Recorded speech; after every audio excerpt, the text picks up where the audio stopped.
Halo guys, buat kalian yang mau memulai usaha frozen food atau sudah memulai tapi bingung bagaimana cara mengolah dan mengemasnya, tonton video ini sampai habis. Ini bahan stok daging kita, Pak. Karena kadang-kadang kita kalau pesan daging itu dari Ya. Jadi kita stok. Ini daging kita di sini.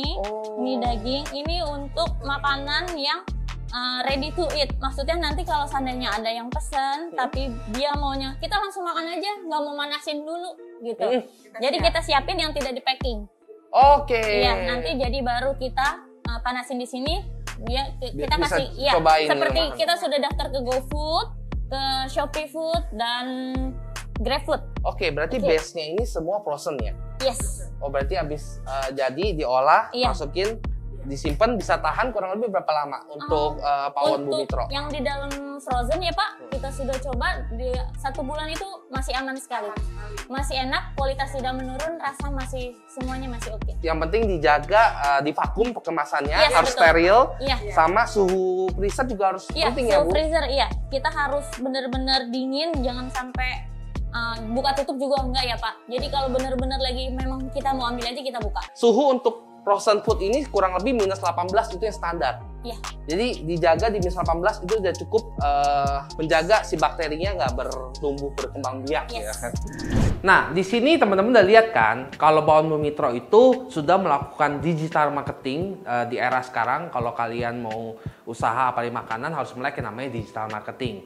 Jadi Bu Riri sudah melakukan pemasaran melalui Instagram. Kalau teman-teman punya Instagram langsung aja lihat pawon Bumi Tro, produknya lagi happening banget, bagus banget cara memasarkannya dan sudah banyak di-review sama artis-artis loh. Jadi artis-artis banyak yang konsumsi.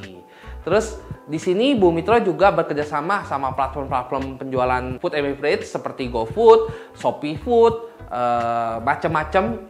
Jadi Bu Riri ada menggunakan promosi-promosi di sana. Teman-teman lihat ya, Bu Riri kan menyiapkan bahan-bahan mentahnya di frozen di suhu freezer yang bahkan dia sudah bilang nggak dibuka-buka ya kan. Jadi di situ ada mentahnya itu dikemas dengan baik. Nah, di sini kita harus belajar kalau kita buat usaha frozen food dari awalnya bahan baku itu sangat dijaga, benar-benar harus kontrol dari freshnya, pengolahannya, bahan bakunya itu benar-benar harus dijaga karena itu mempengaruhi usia dan rasa dari produk sahabat kuliner semua. Setelah itu Bu Riri membagi 2 segmen. Jadi segmen yang memang ada yang pesen buat langsung dikonsumsi, jadi mau yang ready to eat yang udah anget, sama yang frozen buat disimpan.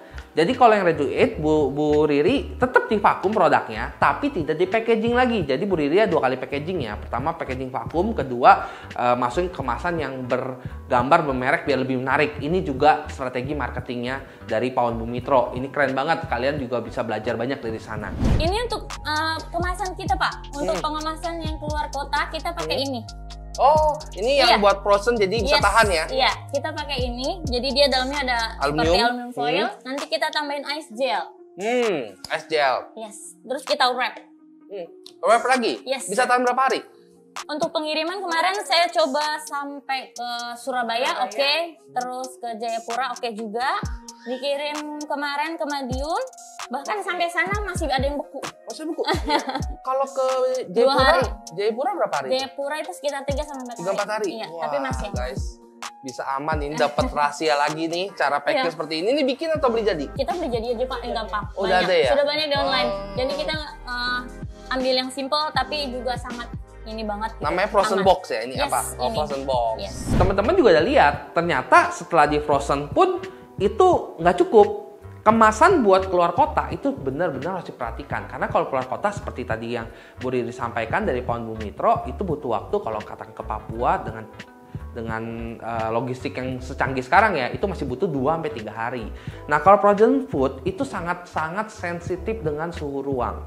Makanya itu kita harus jaga dengan kemasan yang baik. Makanya di situ ada dikasih contoh juga, teman-teman bisa cari. Kita juga pernah buat review sebelumnya tentang cool pack sama heat pack. Jadi ada cool box. Nah, mau cool box atau mau produk panas atau dingin bisa ditaruh di dalam box yang ada lapis aluminium dan busanya itu loh. Itu bisa menjaga suhu lebih stabil. Nah, untuk lebih maksimal lagi teman-teman bisa tambahin lapisan lagi seperti cool pack-nya itu, jadi ada bungkusan kantong begitu, dan ditambahin namanya ice gel. Ice gel ya, jangan pakai es batu. Kalau pakai es batu masukin cepat cair pastinya. Kedua jadi basah guys. Tapi kalau ice gel dia lebih kering, lebih dry. Jadi dinginnya dry. Oke, kita masuk. Misi. Misi. Oh, sedetail ini ya. Iya. Nih, dengan bapak, ada ibu. Oh, disterilin, Iya. gitu, masukin ya. Oke. Bahkan ada virus Sterilizer. Iya. sterilizer yang buat Ruangan yang khusus ruangan ya. ya, Pak. Iya. Jadi Oke. nanti di sini di packnya, dibungkusin, di sini divakum dan kemudian di sini diisi lagi. Tapi sesudah disteril dulu ya Pak ya. Oke, Di jadi situ. tahapnya isi. Langsung Vakum. vakum, disteril, baru kita masukin ke dalam pouch. Ini saya nonton dari YouTube-nya Pak Indra loh Pak. Milih vakum, milih sealnya, saya langsung nonton dari YouTube channelnya Amin Pak Bu. Indra. Semoga Aduh, ini sangat menginspirasi saya loh Pak.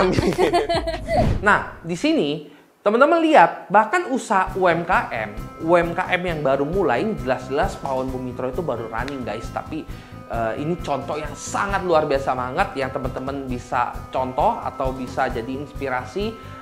Pastinya kualitas benar-benar jaga. Ini memang usaha rumahan UMKM, tapi ruang sterilisasinya aja dibuat khusus guys. Ini sih keren banget. Ini kalian harus coba produknya, karena dengan ruang pengolahan yang benar dari awal, bahan bakunya dijaga, sampai kemasan jaga, bahkan sampai freezer dijaga, itu aja sudah cukup baik. Ditambah lagi ruang sterilisasi buat packaging. Nah, di sini kan teman-teman lihat dibagi kan, dipisah sengaja, jadi nggak boleh sembarangan masuk. Bahkan bahasa saya APD-nya lengkap tuh, ada bajunya, ada topinya, sarung tangannya, semua benar-benar dikontrol. Dia bawa produk yang sudah matangnya, panas-panas ke dalam ruang sterilisasi, di situ baru masukin, di-refill ke dalam kemasan vakum, lalu di packaging dengan vakum, setelah di-seal dengan baik ya pastinya vakumnya bukan vakum sembarangan yang ya vakum yang skalanya kecil. Buat UMKM lah, saran saya jangan terlalu pakai vakum yang kecil, tapi kalau mau coba silakan, tapi harus kontrol daya sedotnya, udah dalamnya maksimal tersedot ya.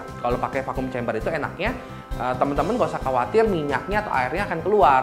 Nah, kalau yang pakai rumahan biasanya suka muncrat keluar tuh, tapi kalau ke chamber dia udah otomatis. Nah, setelah divakum, ingat di sini dimasukin lagi ke alat sterilisasi. Nah, alat sterilisasi ini jarang banget teman-teman UMKM pikir ke sana ya. Ternyata alat sterilisasi juga itu murah loh, cuman 2 jutaan, 1 juta lebih, 2 juta lebih. Teman-teman bisa hunting, namanya alat sterilisasi. Sterilisasi saya nggak punya. Oke, kalau sterilisasi nggak punya, mungkin nggak pakai sterilisasi nggak apa-apa, cuman umurnya mungkin dikontrol, nanti harus diuji lagi ya. Kayak misalnya, kalau sterilisasi seperti produk Pawon Bumiputro tanpa pengawet, bener-bener kita datang ke tempat produksinya fresh, bener-bener kayak usaha rumah tangga lah. Itu aja bisa tahan 1 bulan, pastinya dengan cara yang benar seperti yang saya sebutkan tadi ya, dan disimpan di suhu yang benar. Kalau nggak bisa sterilisasi, nanti kontrol mungkin dari 1 bulan bisa jadi 3 minggu atau 2 minggu, nanti dicek lagi aja. Tapi banyak banget pengusaha frozen food yang belum pakai sterilisasi.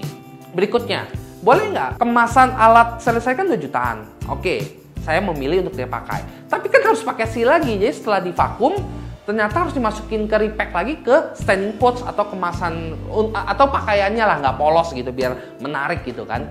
Nah, kalau itu juga pilihan dari teman-teman semua, dari sahabat kuliner semua ya. Kalau mau produknya naikin nilai jualnya, nilai tambahnya, saran saya modalin itu. Tapi kalau belum mau jual yang benar-benar home industry yang rumahan punya, ya silakan polos, tinggal tempel stiker aja. Itu kan stiker cuma 100-200 perak kan. Silakan, itu pilihan dari teman-teman semua. Pastinya mau usaha apapun bohong lah kalau bilang tanpa modal. Sekecil apapun itu juga namanya modal. Oke guys, itu aja dari saya. Semoga dapat inspirasi, dan saya berharap banget Indonesia bisa makin maju, bisa melawan krisis saat ini, pastinya karena COVID. Dan teman-teman sehat selalu di rumah dan maju terus usahanya.